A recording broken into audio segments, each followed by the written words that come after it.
Does that look like you in the bunker? I hope not. But let's look at some ways to kind of remedy some of these problems. So, big problems we see in the bunker, basically two things: address position, motion, legs. We want to keep our legs as quiet as we can. As you can see in them two shots like that, I got very steep. Okay, so I want to keep my legs as quiet as I physically can. I want to swing the arms, control the arms at a certain speed, and that creates distance. So let's look at the wedge, sand wedge. The word sand wedge is we want to wedge sand between the actual club face and the ball. A couple parts of the golf club we're going to discuss.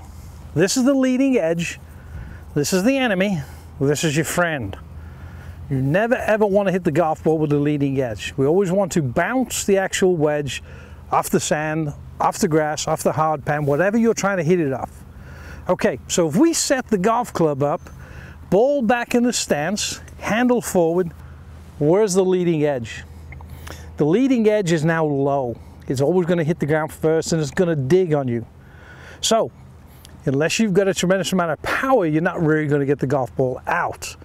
We're going to show you a very efficient way of basically getting this golf ball out of the bunker, onto the green, with minimum power, minimum motion, and a lot of success.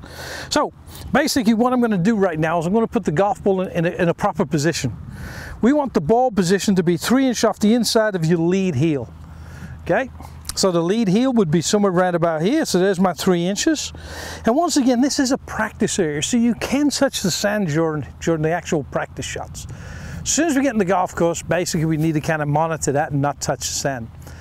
Most of the issues with this particular shot is people want to open the club face up very, very quickly. I don't believe in opening the club face up at all. I want the club face just to do its normal thing, to sit square to the intended target. So I'm going to show you. My club face is sitting square. You can see the leading edge is now 1/4 of an inch below my hand, above my hand. The minute I open the club face up, now I've got to take the leading edge, which is this, and put it in the ground. I've got to dig that much. Okay? So we need to just get real simple. 1/4 inch, be simple. Just let this setup be, and it'll help you tremendously. Okay?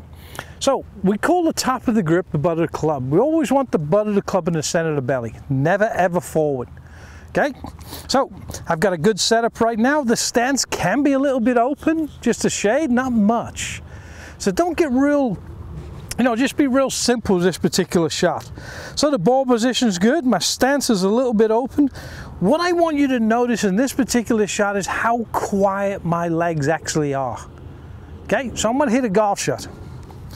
So I'm just taking my normal setup. My weight is 50-50. Stance a little bit open, ball in a good spot, club goes back and through.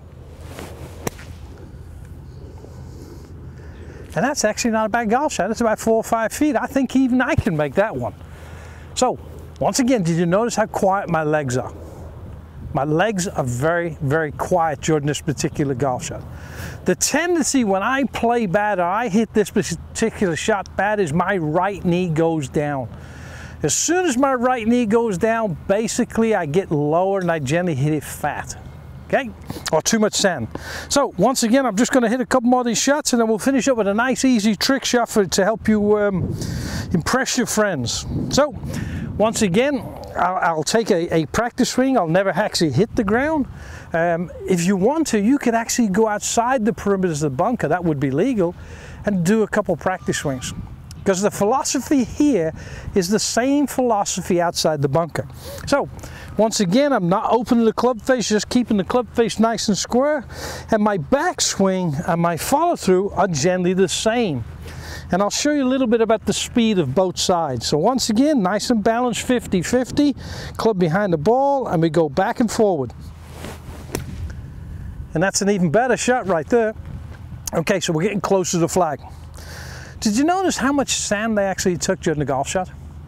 So I'm taking sand, so I'm wedging sand between the golf ball and the club face. Okay, so the actual ball doesn't hit the sand. Okay, so once again we'll hit one more shot and then we'll show you that nice trick shot where you can press everybody. Okay, so once again, quiet, so I'm always working on my backswing and my follow through in the bunker. I want the backswing and the follow through to be nice and smooth. So basically, if we were to look at timing, and we'll use numbers for a second, I want 1 on the backswing and I want 2 beats on the follow through. So I need to go 1 and the follow through needs to go 2, 3. So the follow through is actually a little bit faster than the backswing. Most people who hit these bunker shots, the tempo is bad because the backswing goes back fast and the club head decelerates. They put the club in the ground and they generally move it about a foot. So, as you notice in these golf shots, my backswing is actually slower. Okay, my follow through gets a little faster. So it's slow and faster. So once again, I'll just make a nice practice swing, won't touch the sand, basically nice and square, 50-50, slow, faster. Slow, faster.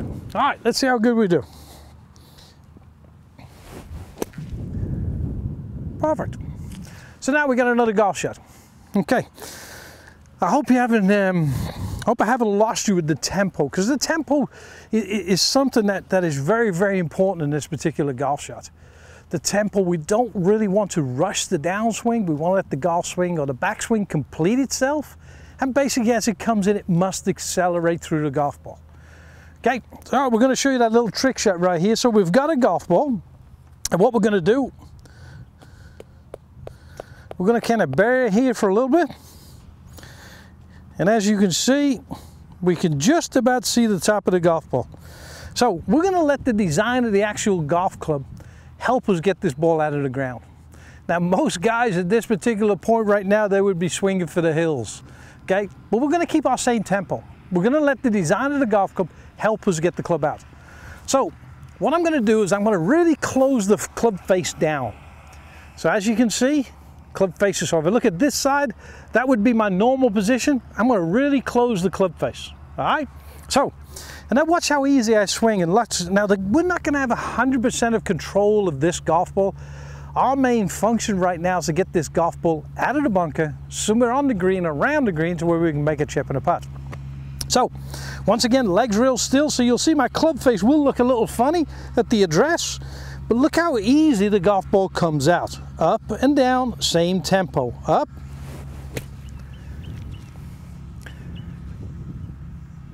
And I think that's the closest bunker shot I've hit today out of all 3. So once again, what you can do is you can use the design of the golf club to assist and help you. So what we're actually doing is we're taking the club face and we're really, really closing the club face. Now, for the people who try this the first time, the assumption is that they're going to hit it dead left. Okay, so we've got very little golf ball right there. Matter of fact, if we stand on it a little bit more, so as you can see, we can just see the RA right there.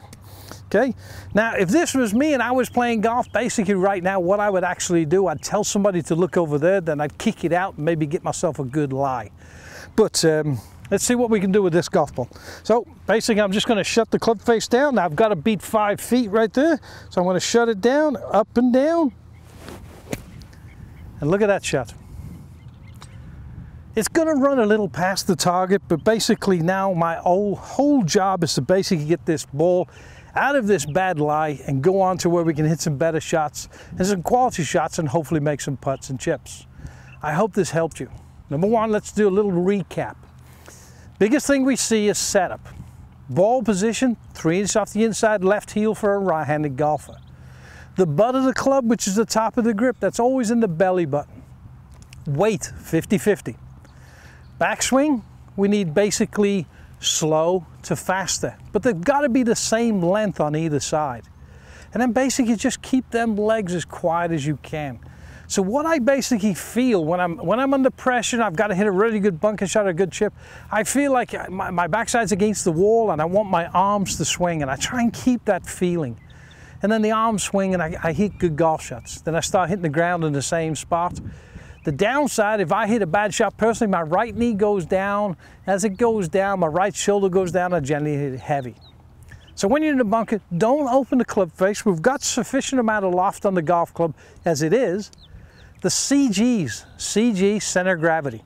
And as you can see in this wedge right here, there's a lot of steel welded to the bottom. That's where all the weight is. That is going to get that club spinning very fast. Let's utilize that, and let's not open the club face too much.